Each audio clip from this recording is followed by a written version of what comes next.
to find out which countries are watching your videos. So first, go onto YouTube. Log into your account.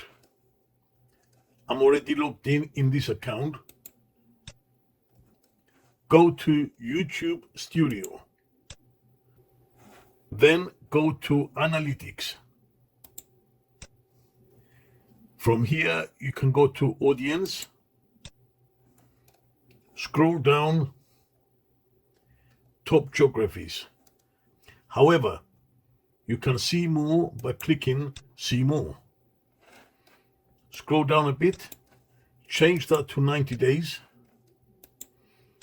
You can change it any date you like. And here you can see a lot more countries. United States top, and it goes down. And while you're here, there's another cool thing that you can do. Click this blue plus sign, and then it opens up a whole range of other options here. The one you want to be looking at is the fourth one down, average percentage viewed.